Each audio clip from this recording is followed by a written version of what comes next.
예수님이 이 땅에 오신 이유, 이 땅에 오신 목적은 십자가를 지러 오셨습니다. 인자가 온 것은 섬김을 받기 위함이 아니라 섬기려 하고 또한 많은 사람의 대속물로 자신을 주시기 위해 오셨다 말씀하셨습니다. 그래서 신앙 고백 사건 후에 너희는 나를 누구라고 하느냐? 주는 그리스도시요 살아계신 하나님의 아들입니다 라는 신앙 고백을 받고 나서 그 하나님의 아들이 그리스도가 이 땅에 오셔서 뭘 하시는지 그때야 비로소 많은 사람들에게 고난을 당하시고 대제사장과 서기관들에게 넘김을 받아서 십자가를 지시고 3일 만에 부활하실 것을 그때야 비로소 3년 가르치고 난 다음에 신앙 고백 사건 이후에 십자가를 지러 오신 것을 분명히 세 차례나 말씀을 하셨습니다. 그리고는 흔들림 없이 그 길을 걸으셨습니다.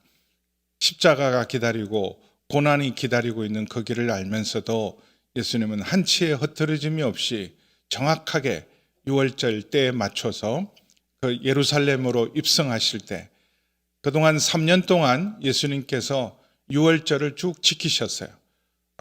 원래 예수님의 사역의 중심지는 갈릴리였습니다. 가버나움을 중심으로 사역을 하시고 말씀을 전하시다가 중요한 절기 때가 되면, 명절이 되면 언제나 예루살렘에 오셨습니다.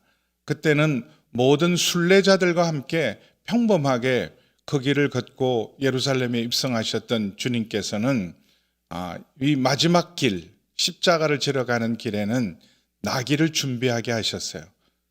한 번도 타지 않으셨어요. 예수님 배를 타신 적이 있지만 말을 타거나 나귀를 타신 적이 없는데 이번 6월절 마지막 3년째 된 6월절에는 나귀를 준비시킵니다. 제자들이 갖고 있는 것도 아니고 예수님이 나귀를 하나도 한 마리도 가진 적이 없습니다. 벳박에 베다니에 묶여 있는 다른 사람의 나귀를 잠깐 빌려서 주께서 쓰시겠다 하라라는 말씀 앞에 순순히 내어줬던 주인의 순종으로 그 나귀를 탑니다. 갑작스럽게 나귀 준비하라 그래서 안장도 탈 것도 준비되지 않았던 예수님을 바라보고 제자들이 자기의 겉옷을 벗어서 나귀 위에 올리고 그리고 예수님이 그 감람산에서 내려오시고 여러분 감람산과 예루살렘이 마주보고 있어요. 시온산이 감람산과 모리아산이 마주보고 있는데 이렇게 감람산 언덕에서 이렇게 내려와서 이 예루살렘으로 입성합니다. 그래서 감람산에 이렇게 내려갈 때 이미 수많은 순례객들이 예수님의 오심을 기다리면서 나귀 타신 예수님에 대해서는 이미 미가서에서 겸손하여 너희 왕은 나귀를 타실 것이다. 메시아가 입성하시면 나귀를 타실 것이라는 예언을 알아들었던 수많은 사람들이 손에 종려가지를 들고 호산나 찬양하면서 주님의 입성을 열렬하게 환영했습니다. 맞구나. 우리가 기다리던 그분이 맞구나. 역시 맞았어. 우리 예상이 맞았어. 저분이 메시아지. 그래서 어린아이들도 나와서 찬양합니다. 성전 관리자들, 대제사장들이 예수님께 와서 이거 뭐 하는 짓이냐? 이렇게 우상숭배가 되면 되겠냐? 당신을 향해서 메시아라는 게 말이 되냐? 잠잠하게 그치게 하라. 그랬더니 이 사람들이 잠잠하면 돌들도 소리를 지르리라. 그러면서 예수님은 선포하셨어요. 메시아로서 예루살렘에 입성하십니다. 그리고는 예루살렘에 입성한 게 종려주일이죠. 어제가 종려주일이었는데 그리고 예루살렘에 입성하셔서 성전을 둘러보시고는 하루를 마무리합니다. 제일 먼저 와서 예루살렘에서 보고 가신 것은 성전을 잠깐 둘러보고 가셨어요. 그리고는 그 다음 날 월요일이죠. 오늘 예수님이 처음 하신 일들은 그 성전을 정화하신 일입니다. 예루살렘에 오셔서 제일 먼저 찾으신 곳, 그것이 성전을 찾으셨어요. 지금도 저는 믿습니다. 우리 주님이 이 땅에 다시 오시면 어디부터 방문하시고 어디부터 찾으실까? 청와대를 가보시겠어요? 청와대는 요새 공원이 됐지만 전 용산에 있는 대통령실을 가보겠습니까?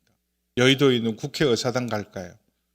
아니면 무슨 대법원을 찾아갈까요? 아니면 유명한 기업을 찾아갈까요? 아니면 유명한 대학을 찾아가실까요? 주님이 찾는 곳은 언제나 먼저 찾는 곳이 있습니다. 자기 백성들, 주의 몸된 교회를 찾을 거라고 저는 믿습니다. 왜냐하면 요한계시록에 예수님 마지막 오실 때를 대비해서 영광의 주님, 다시 오실 재림하실 주님이 제일 먼저 돌아보신 것도 요한계시록 1장에 보면 재림하실 영광의 주님이 묘사되어 있고, 그 주님이 7별을 붙드시고 7금 촛대 사이를 다니십니다. 7별은 교회의 사자들이요, 7촛대는 7교회라 말씀하시면서 먼저 주님은 2장 3장에 에베소 교회부터 시작해서 필라델피아 교회, 라오디게아 교회까지 7교회를 차례차례로 진단하십니다. 칭찬과 책망과 바로잡으시면서 먼저 주님의 몸된 교회를 바로 세우시고 사랑하는 자마다 책망한다 말씀하시면서 볼지어다 내가 문 밖에서 기다리노니 누구든지 내 음성을 듣고 문을 열면 내가 그에게로 들어가 그와 더불어 먹고 마시리라 말씀하시면서 교회를 바로잡고 나서야 세상을 심판하십니다. 그만큼 여러분, 우리가 지금 교회가 되고 교회를 지금 섬기고 있으면서도 교회가 얼마나 소중한지를 잊어버릴 때가 많습니다. 하나님 나라를 이루고 이 땅의 구원을 이룰 때 하나님은 첫 번째로 이스라엘을 사용하셨지만 이스라엘은 실패합니다. 그래서 주님은 다시 교회를 세우시고 교회를 통하여 당신의 나라를 이루시고 주의 뜻을 이루어 가십니다. 그래서 정부보다, 그리고 기업보다, 대학보다 교회가 중요한 거예요. 이번 이런 기회에 우리가 교회된 것, 그리고 교회가 얼마나 소중한지를 새롭게 깨닫는 시간이 되기를 바랍니다. 근데 교회에 와서 뭘 보실까요? 성전에서 주님이 보신 것, 제자들을조차도 성전의 화려함에 와, 주님 보십시오, 얼마나 대단합니까? 어마어마합니다. 성전 거의 예수님 오실 때까지 60년 이상 성전이 지어졌어요. 84년 동안 지어졌던 성전. 지금 스페인 가우디 성전은 지금 그 성당, 그 성가족, 그죠? 그 바르셀로나에 있는 그 가우디 성당은 200년 지어지고 아직도 지금 세워지고 있잖아요. 근데 그 예루살렘 성전도 거의 80년 이상 걸렸는데 예수님 그 당시까지만 해도 거의 60년까지는 안 돼요. 한 50년 정도 건축했을 때 어마어마했어요. 근데 예수님이 돌 위에 돌 하나도 남지 않고 무너질 것이다. 왜 그랬을까요? 오늘 보시면 주님이 보신 것, 성전에서 보신 것은 지성소를 보신 것도 아니고 제사장들을 보신 것도 아니고 성전의 맨 마지막 경계 외곽, 우리 같으면 뭐 교회 주차장 정도 되는 교회 입구에서 거기서 사람들이 하는 모습을 봤습니다. 성전의 구조를 보면 제일 바깥이 이방인의 뜰이고 그 다음 구역이 여인의 뜰이고 다음 구역이 이스라엘의 뜰이고 그 안쪽이 제사장의 뜰이고 성소와 지성소로 나누어집니다. 그 당시 성전은 차별이 있었어요. 이방인의 구역이 있어서 거기는 이방인들이 거기까지는 올 수 있지만 단 한 발자국도 이방인 구역을 벗어나서는 들어갈 수 없습니다. 여인들도 마찬가지죠.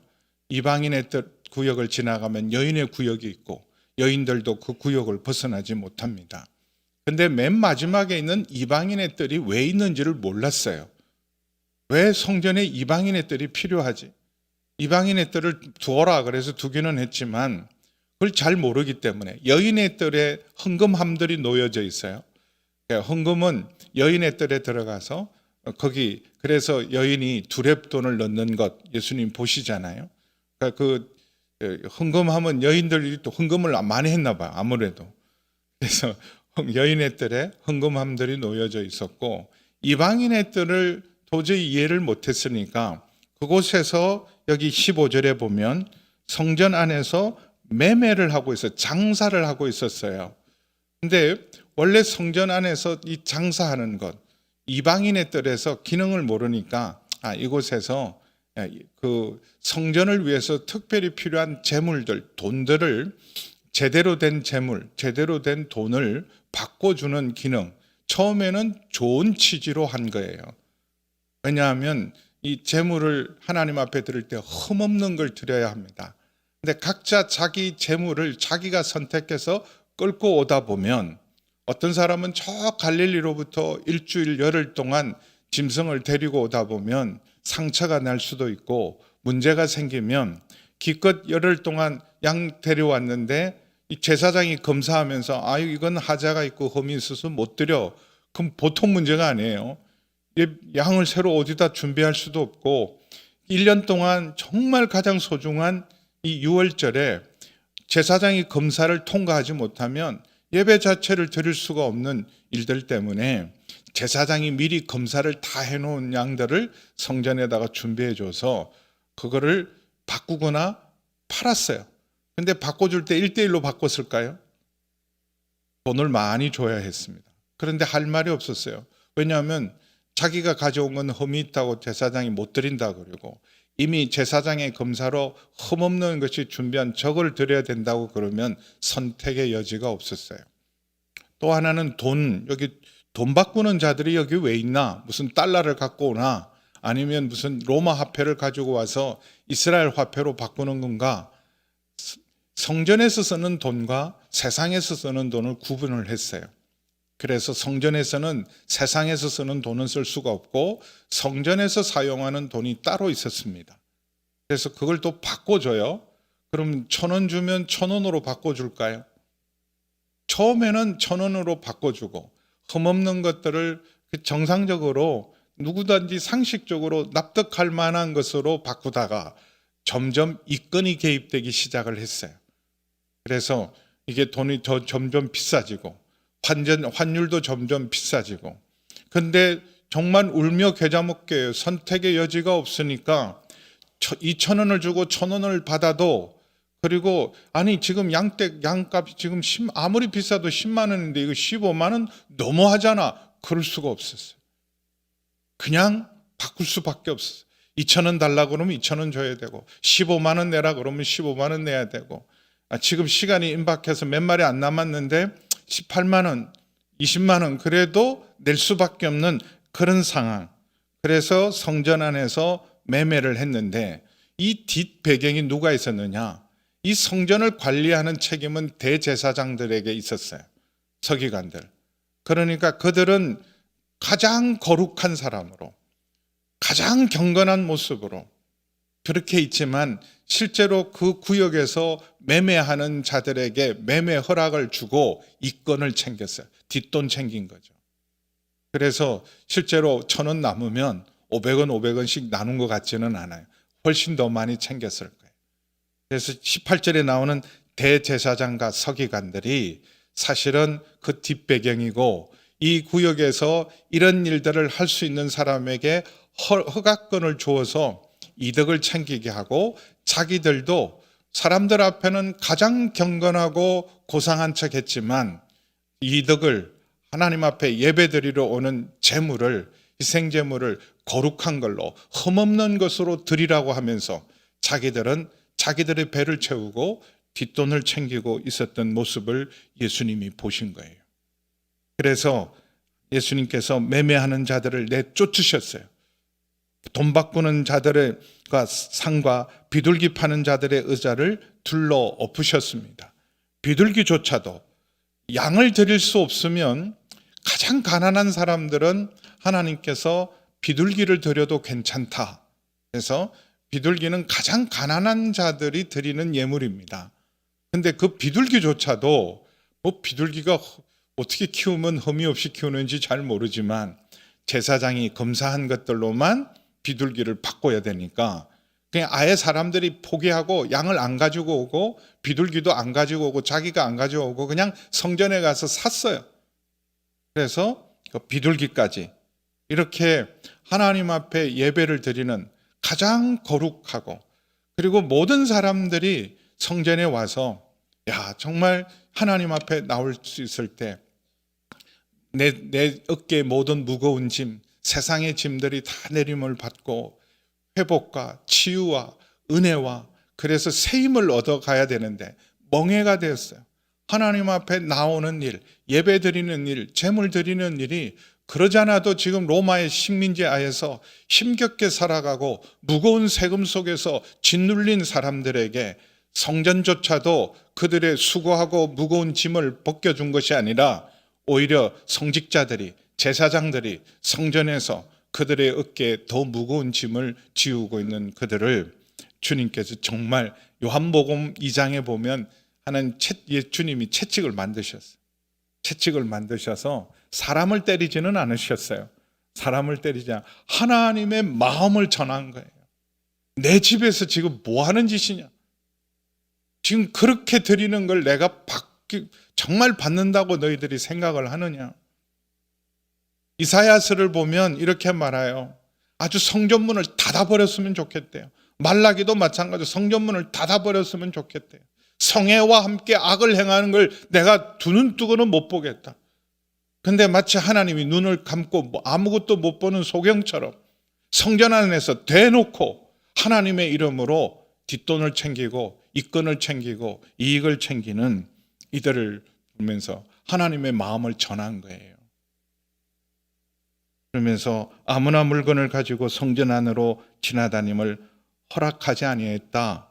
그럼 이 물건들은 그냥 물건이 아니라 이런 장사와 매매하기 위해서. 근데 어떤 분들은 또 이걸 적용을 잘못해가지고 교회에서 카페를 하고 뭐 이전에 우리 뭐 성경도 이렇게 팔고 생명의 삶도 팔았잖아요. 또 식당에서 뭐 돈도 받고 이게 교회에서 무슨 장사하냐. 그럼 그거는 서비스예요. 여기 주님이 장사하는 건 예배하는 길에 이득을 챙기고 이권을 가지는 것이고 사람들에게 멀리 서점을 찾아가거나 어디를 찾아가지 않고 무슨 식당에 헤매지 않고 그럼 우리가 돈벌이 목적으로 아니고 섬김의 목적으로 하는 건 다른 거예요.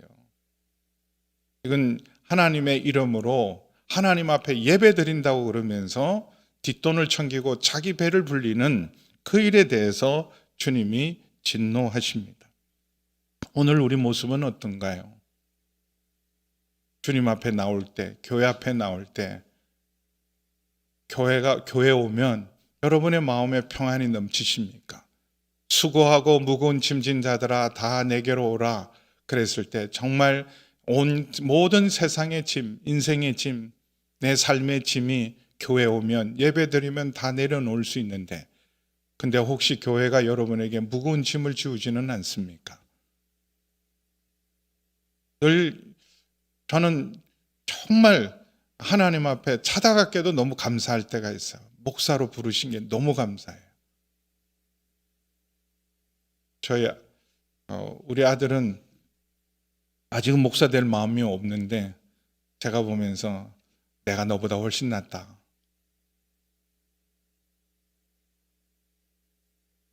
근데 요즘은 이런 말 하더라고요. 돈 좀 벌어놓고 목사 할 거래요. 돈 좀 벌어놓고 목사 할 거라 그래요. 저는 목사 된 게 너무 감사해요. 그리고 정말 좋은 장로님, 좋은 권사님이 많은 건 너무 복입니다. 근데 늘 조심해야 돼요. 저는 정말 목사가 뭔지 모르고 목사가 되어서 지금 다시 생각하면 목사 못 됐을 것 같아요. 목사가 정말 어떤 자리인지를 제대로 알았으면 많이 선생이 되지 말고 많이 지도자가 되지 말라 그랬어요. 성도들에게 정말 위로와 소망과 평안과 인생의 모든 짐을 가볍게 해주고 있는가? 아니면 나만 배불리고 내 영광만 취하고 성도들에게 무거운 짐을 드리고 있지 않는가? 아프니까 좀 죄송하더라고요. 목사가 성도들에게 그럼 정말 힘이 되어야 되는데 여러분이 짐이 된 것 같아서 너무 죄송해요. 그 때문에 기도하면 안 되잖아요. 제가 여러분을 위해 축복하고 기도해야 하는데 너무 죄송하더라고요. 근데 교회가 타락하면 여러분 경건을 이익의 재료로 삼습니다. 간디가 한 유명한 말이 있어요. 세계 7가지 악 중에서 종교의 악은 뭐냐? 희생 없는 종교. 희생이 없는 종교. 명예도 챙기면서 세상의 모든 축복을 다 가지려고 하는 것, 그건 악한 것입니다. 주님을 섬기는 것, 영생의 길을 가는 것, 진리의 길을 걷는 겁니다. 내 모든 것을 다 포기하고 이 세상에 있는 모든 것을 배설물로 여기고 오직 십자가를 따라가고 부활에 참여하고 그리스도를 아는 일에 내가 자랑하고 내가 유익했던 모든 것들은 배설물로 여기고 기꺼이 목숨까지도 내어놓고 주님을 따르는 길이 진리의 길이고 영생을 길이고 주님을 따르는 길인데, 주님을 따르고 직분까지 얻으면서도 또 여러분 명예와 이권까지도 챙긴다. 그래서 여러분 조심하셔야 돼요. 교회가 커지고 사람이 많아지는 이유 중에 하나가 저 큰 교회, 좋은 교회 가면 내가 뭘 장사를 해도 비즈니스를 해도 거기서 얻는 이득이 많으니까. 작은 교회를 가기보다 큰 교회를 찾는 이유가 만약에 세상의 이익과 세상의 명예 때문에 온다면 표라도 한 표 더 얻어야 되고 내가 사업을 하고 물건을 하나 팔더라도 여기 오면 그래도 사람 많으니까 내가 사업을 하고 물건을 하나 더 팔 수 있겠다. 그런 마음이 있으면 우리도 똑같이 여기 매매하는 자들과 다를 바 없습니다. 목사가 된 이유가 큰 교회 가고 유명한 교회 가서 세상 명예와 세상의 모든 특권을 다 누리려는 마음으로 가면 여기 타락한 지도자들과 다를 게 하나도 없습니다. 그래서 본질을 회복시켜 주세요. 본질을. 이렇게 지금 퍼포먼스를 하신 거예요. 잊어버릴 수 없는 상징적인 예수님의 모습을 통해서 깜짝 놀랐을 거예요. 평소에 온유하고 겸손하신 예수님이 채찍을 드시면서 이렇게 화를 내시는 걸 본 적이 없으니까. 그러면서 깊은 교훈을 줍니다. 17절 말씀입니다. 같이 읽습니다. 시작.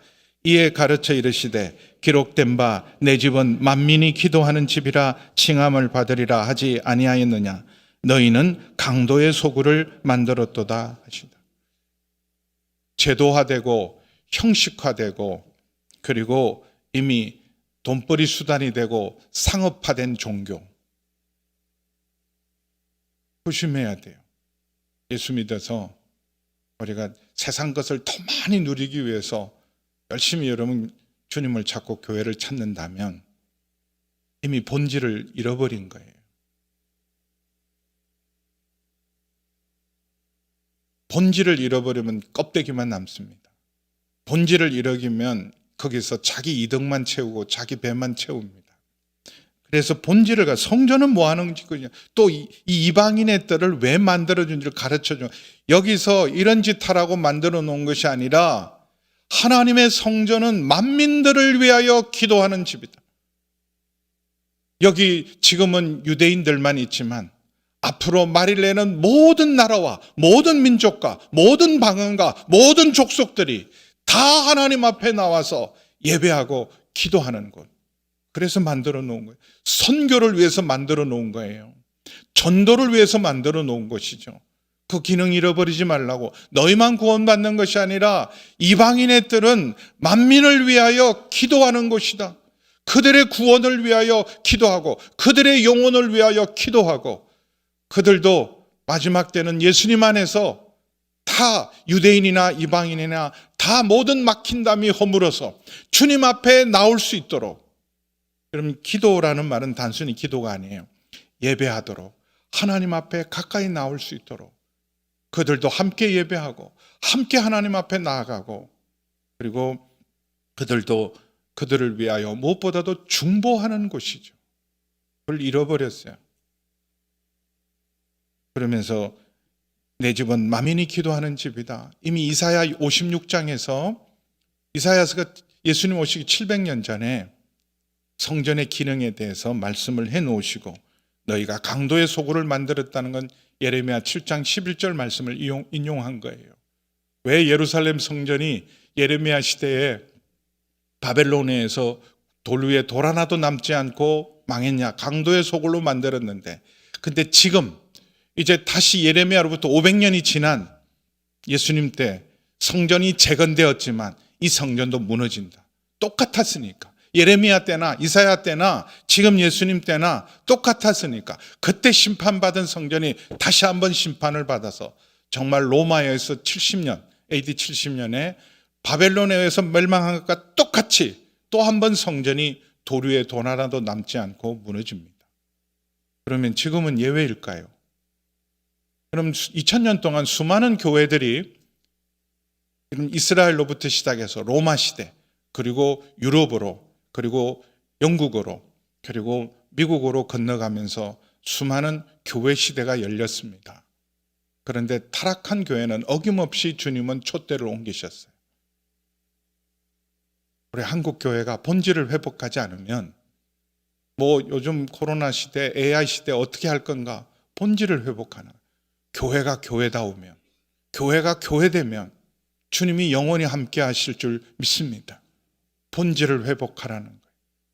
껍데기만 남고 권위만 남고 직분만 자랑하고, 근데 경건의 모양은 있지만 경건의 능력도 없고, 오히려 그 경건을 이용해서 자기 명예와 자기 이익을 챙기는 그 시대를 향한 하나님의 심판이죠. 그러면 이런 엄청난 사건 앞에 대제사장과 서기관들은 회개해야 돼. 찔림을 받아야 되잖아요. 그 모습을 보고, 그 본질을 지적해 주는 걸 보고, 맞아, 부끄럽다, 얼마나 부끄럽고 찔림을 받아서 지금 우리가 도대체 뭐 하는 짓이냐, 정신 차려야 되잖아요. 근데 대제사장과 서기장이 듣고 저거 죽여버려야 되겠다. 얼마나 악합니까? 얼마나 뻔뻔합니까? 그들이 회개하고 개혁할 수 있는 기회를 삼아야 하는데, 오히려 그들의 이익이 지금 달아날까 봐, 또 많은 백성들이 예수님의 말을 듣고 맞아, 그게 맞는 말이지, 왜 돈 바꾸고 재물 바꾸면서 너무 힘들었으니까 예수님이 본질을 얘기하니까 많은 무리들이 그의 교훈을 놀랍게 여기면서 정말 마치 하나님의 음성을 듣는 것처럼 두려워하고 주님을 존경의 눈으로 바라보니까 시기심과 자기들의 이권을 잃는 것이 두려워서, 또 거기다가 무슨 포장을 줘? 권위주의. 누구 허락받고 네가 뭔데 우리 교회에 와서. 조심하셔야 돼요. 권위주의를 내세우면 다 뒷배경이 있는 거예요. 권위는요, 내가 주장하는 게 아닙니다. 권위는 다른 사람이 부여해 주는 거예요. 저분 진짜다. 저분은 진짜다. 근데 내가 누군데, 내가 담임 목사인데, 내가 노회장인데, 그게 권위 아니에요. 근데 사람들은요, 자기 수치를 감추고 자기의 연약함을 감추고 자기 욕심을 감추기 위해서 권위라는 옷을 입힙니다. 대제사장과 서기관들이 이때 회개할 기회였어요. 근데 예수를 어떻게 죽일까 꾀하니 자기들의 실체가 드러나면 회개해야 되는데, 그걸 감추기 위해서 또 백성들이 예수님을 향하는 걸 보고 시기심 때문에 권위주의를 발동해서 당신이 무슨 자격으로, 누가 시켜서 이런 짓을 하느냐. 그래서 회개할 기회를 주신 거예요, 주님은. 여러분, 예수님은 맞춤으로 우리를 가르칩니다. 정말 철저하게 자기의 가난함과 자기의 아픔을 아는 사람에게는 책망하지 않으시고 친구가 되어주십니다. 세리와 죄인들의 친구가 되어주시지만, 강팍하고 교만한 무리들을 향해서 독사의 자식들아, 그것도 사랑이에요. 깨달으라고. 잘난 체하고 대단한 줄 알지만 너희는 독사의 자식들이라, 그러면 깨달아야죠. 이렇게 주님 지적하시면 깨달아야 되는데 오히려 권위를 내세우다가 함께 무너지고 맙니다. 오늘의 우리의 모습이 아닌지 돌아보면서 주님, 우리 교회를 본질이 회복되게 하여 주옵시고, 주님 말씀 앞에 순종하게 도와주시고, 온전한 예배의 자리로 나가게 도와주시고, 우리가 성전이에요. 우리가 성전이에요. 교회가 건물이 성전이 아니고 우리가 성전인데, 내가 내 욕심을 채우고 사는가, 아니면 순종으로 주님을 점점 더 닮아가고 있는지를 돌아보는 이 시간 되기를 주의 이름으로 축원합니다. 기도하시겠습니다. 오늘 조용히 좀 묵상했으면 좋겠습니다. 성전을 정화하시는 주님, 제일 먼저 하신 일이에요. 제일 먼저 깨끗해져야 한다. 거룩해져야 한다. 근데 우리는 깨끗함과 정결함과 거룩함보다는 명예를 쫓고 이익을 쫓고 돈을 쫓고 권위를 자랑합니다. 더 겸손하고 더 온유하고 더 정결하고 더 거룩해지는 것. 점점 우리가 예수 믿은 세월이 많아질수록, 교회를 다니는 횟수가 많아질수록 더 욕심 많고 더 권위주의고 더 사람에게 주장하는 것이 아니라 더 겸손하고 더 온유하고 더 정결하고 더 깨끗하고, 그래서 정말 세상 욕심 다 버리고 오직 주님만을 온전히 사랑하고 순종하는 저희가 되게 하여 주옵소서. 내 집은 만민이 기도하는 집이다. 그런데 너희는 강도의 구렬로 만드는도다. 주님의 지적 앞에 하나님, 내 몸이 우리가 성전인데 성전 관리를 제대로 하게 도와주시고 우리 방주교회가 정말 만민을 위해 기도하는 집이 되게 하여 주옵시고 주님이 기뻐하시고 주님이 거하시기를 기뻐하는 교회 되게 하여 주옵소서. 우리 한 30초만 1분만 조용히 침묵으로 주님 앞에 우리 자신을 돌아보고 주의 말씀에 주목하면서 함께 나아가겠습니다.